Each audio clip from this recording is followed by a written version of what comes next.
Welcome back to the Rundown for another weekend deep dive. Today, we are talking about a surprising reunion between Silicon Valley and the US military. See, before Silicon Valley became synonymous with social networks and AI chatbots and VC bros, the Bay Area was basically an R&D playground for the US military. Back in the 50s and 60s, the US military made huge investments in new technology that turned Silicon Valley into the tech hub that we know today. But instead of B2B SaaS applications, tech companies back in the day built spy planes and advanced weapons systems. But over time, tech's relationship with the US military got complicated. In fact, many big tech giants turned down contracts from the Defense Department. But now, all of that seems to be changing. See, war these days is not just about missiles and tanks, but it's about drones, data, and AI. And the Pentagon knows they need tech's brightest minds if they want to dominate the future of warfare. And big tech seems to be ready to jump in. So in this episode, we're diving into why Silicon Valley is cozying back up to the Pentagon, what's at stake, and why this reunion could define the next era of geopolitics and corporate dominance. We got a great one for you today. Let's dive in. Now, before we dive into the episode, I want to give you guys a quick heads up that the vibe and energy you're about to hear is a bit different than our normal episodes. See, we had a chance to film this episode at the NASDAQ studios in Times Square, which was a really cool experience. Shout out to them for having us. But it was also like a new recording environment for me, so my delivery and energy and the audio was just a bit different than our normal episode. I think once you start listening, you'll know what I mean. If you are someone that normally listens to the audio-only version, I recommend checking out the video for this one, and you'll see the studio that I'm talking about. All right, let's get into the episode. Silicon Valley and the US military's collaboration has been tempered over the past couple of decades.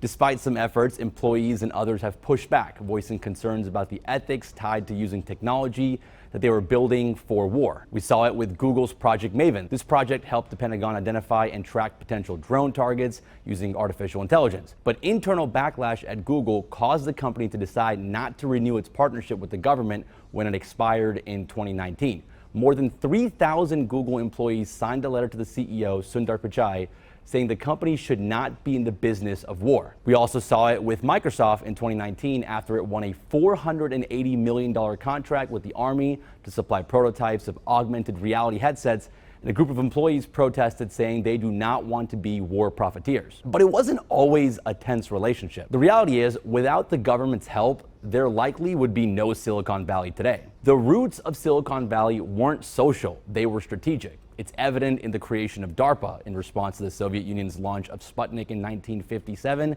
In the 1950s and 60s, the Bay Area exploded with government money.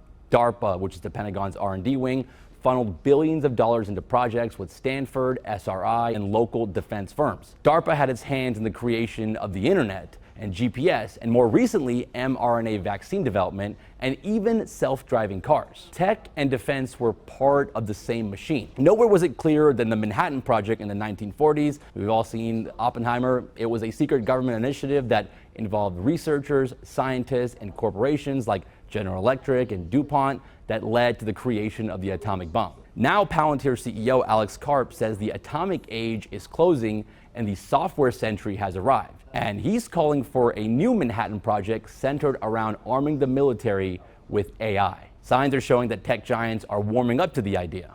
In early February, Google reversed its ban on using AI technology for weapons and surveillance. Meta has historically kept its distance from military work until this year when the company shifted its policy in November of 2024 and said its Llama AI models would be available to federal agencies and contractors working on national security. And now Meta, best known for likes and Instagram filters, is co-developing a battlefield headset with weapons maker Anduril. It's called Eagle Eye, which is also a great movie. It's a mixed reality headset designed to give soldiers real-time drone alerts, target identifications, and AI-assisted combat navigation. Meanwhile, Palantir is expanding its military footprint with AI-powered battlefield systems. Its new Titan project aims to put autonomous targeting into Army vehicles, and it netted Palantir $178 million. Plus, Palantir released a game-changing product in 2023 called AIP that lets customers build and deploy AI agents that automate workflows and help with a range of goals like targeting enemies. And OpenAI, long silent on defense, is quietly working on secure LLM deployments for the Pentagon. And now all the big tech giants, Amazon, Google, Microsoft, and Oracle, are all part of the Pentagon's $9 billion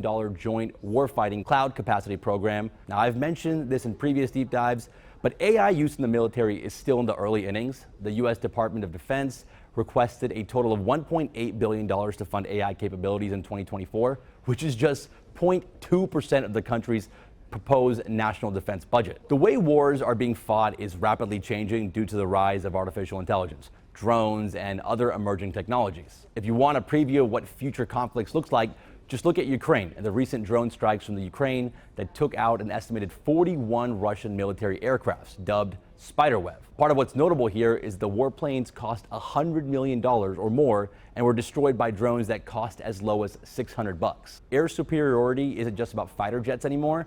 It's about software, sensors, and swarms. Now, there's concerns the U.S. is falling behind in the tech to China, drones and AI specifically. China's drone capabilities are especially advanced. They're already demonstrating drone swarms, low-cost UAVs, and autonomous reconnaissance tools that they're doing at scale.